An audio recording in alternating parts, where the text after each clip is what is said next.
প্রচার শুরু হয়ে গেল উত্তরবঙ্গে, প্রধানমন্ত্রী আজকে আসছেন, কি বলবেন? ভোট তো আর কয়েক মাস পরে, ভোট প্রচারের বিষয় নয়। প্রধানমন্ত্রী ওখানে আজকে সরকারি উন্নয়নমূলক কাজও করতে আসছেন এবং পশ্চিমবঙ্গকে তিনি প্রচুর ডেভেলপমেন্টের স্কিম কেন্দ্রীয় সরকারের, সেটা তিনি প্রথম ইনগ্রেশন করবেন, ফাউন্ডেশন স্টোন লেইং করবেন, বাংলাকে দিতে আসছেন। ভোট তো ভোটের সময় হবে। অপারেশন সিঁদুরের পর প্রথম বঙ্গ সফর প্রধানমন্ত্রীর এবং চিকেন স্নেক সংলগ্ন আলিপুরদুয়ারকে বেছে নিলেন তিনি, কি বার্তা দেন সেদিকে তো নজর থাকবে। না, সিকিমেও প্রোগ্রাম আছে, সিকিমেও প্রোগ্রাম আছে, এখানেও আছে, আবার পাটনাতেও আছে। তো সবটা মিলে অপারেশন সিঁদুরের পর প্রথম বঙ্গ সফর কিভাবে? এই জোনে উনি আসছেন, এই রিজিয়ন খুব গুরুত্বপূর্ণ ভারতবর্ষের, এবং এখানে যেভাবে বাংলাদেশে অস্থির অবস্থা তৈরি হচ্ছে বা অন্যান্য বিষয়, তাতে ভারত সরকারের তো নজর আছেই। তো আমরা আশাবাদী প্রধানমন্ত্রীর মুখ থেকে আমরা খুব বলিষ্ঠ কিছু বার্তা পাবো, যা দেশের পক্ষে তো যথেষ্ট এবং পশ্চিমবঙ্গের ক্ষেত্রেও গুরুত্বপূর্ণ। আমি ওর সম্পর্কে উত্তর দেব। যে নিজের বাবাকে চোর বলে তার সম্পর্কে উত্তর দিতে রুচিতে বাঁধে, এই সকালবেলায় এসব আজে বাজে লোকের নাম করবেন না। আমি এর মন্তব্য করতে পারবো। আয়োজক আলিপুরদুয়ার জেলা বিজেপি, তারা বলতে পারবে তারা কাকে ডেকেছে কাকে। বাংলা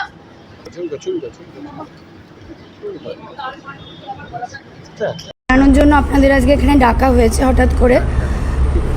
গতকাল আপনারা জানেন মুখ্যমন্ত্রী প্রেস কনফারেন্স করেছেন এবং আমাদের পুনরায় পরীক্ষা দেওয়ার বিষয়টি তিনি জানিয়েছেন, যার বিজ্ঞপ্তি আগামী 30 তারিখ বেরোবে বলা হয়েছে।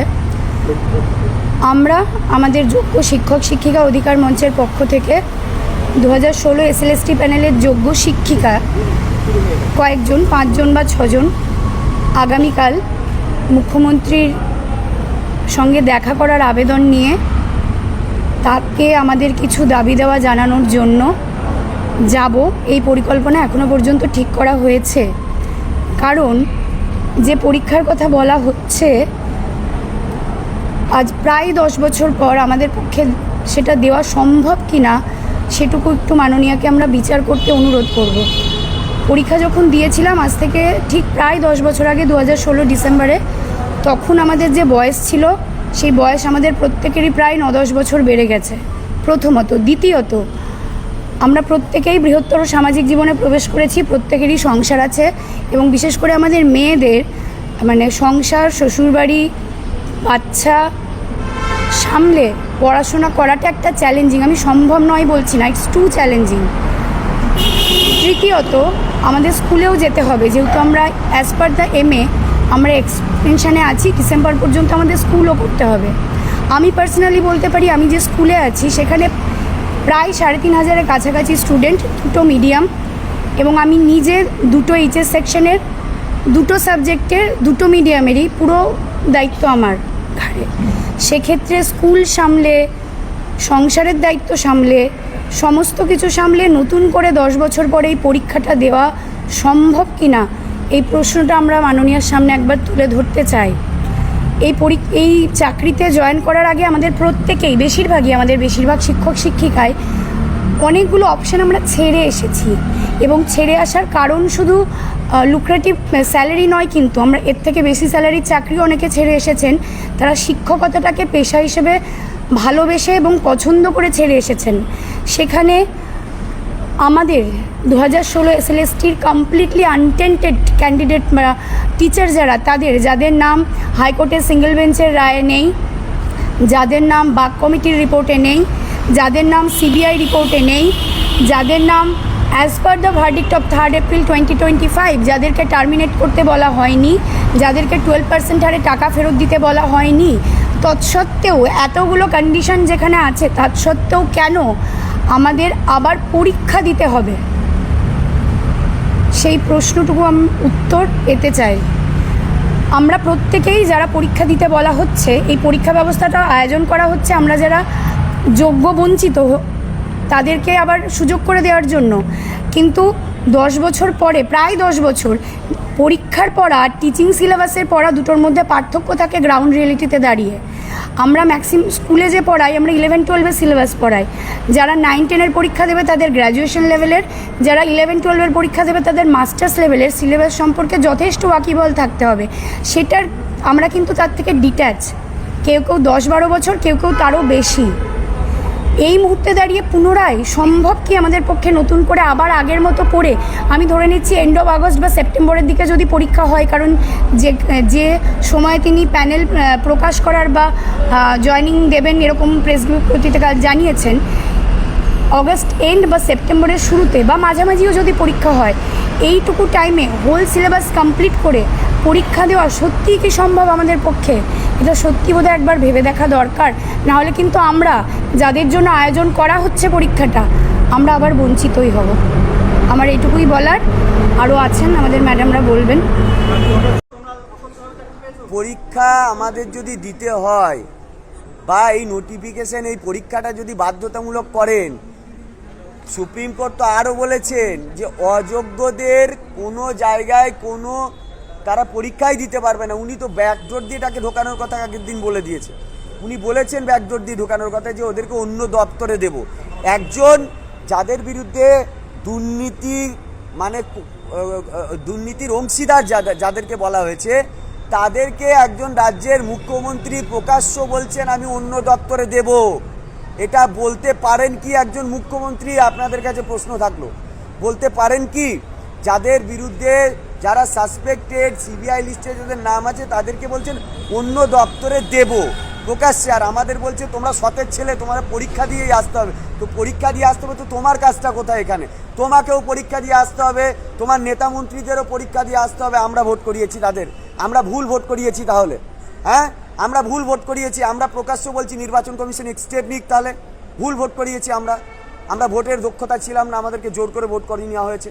দিক তাহলে এবার প্রত্যেকটা পদকে ইয়ে করে নতুন করে ভোট নিয়ে। এবং আরও তো বলেছেন সুপ্রিম কোর্ট, যারা অযোগ্য তাদের টার্মিনেশন লেটার দেওয়ার কথা বলেছে। তার বেলায় কি তার মনে হচ্ছে না যে ওটাও লয়ের মধ্যে পড়ে? বারবার তো হাইকোর্ট বলেছিল যে ডেটা মিসম্যাচ হচ্ছে, সঠিক ডেটা নিয়ে আসুন। তখন কি তার মনে হয়েছিল আদালত অবমাননা হবে? তার মানে সব সময় যখন তার নিজের ছেলে বা অন্য তার নিজের স্বার্থ বা তার নিজের ক্যাবিনেটকে বাঁচানোর প্রশ্ন আসছে, তখন তিনি তাহলে বলছেন যে আমার আদালত মানতে হবে, আর অন্য সময় তার আদালত অবমাননার কথা মনে পড়ে আমাদেরকে জোর করে পরীক্ষা নেওয়ার কথা বলছেন এবং আমাদেরকে শোনার প্রয়োজন মনে করছেন না। আমরা সত্য পাইনি। মূল হচ্ছে কোর্ট, এই প্রত্যেকটা ক্ষেত্রে কোর্ট আমাদের সরকার এবং রাষ্ট্রীয় প্রতিষ্ঠানগুলোকে সহযোগিতা করেছে।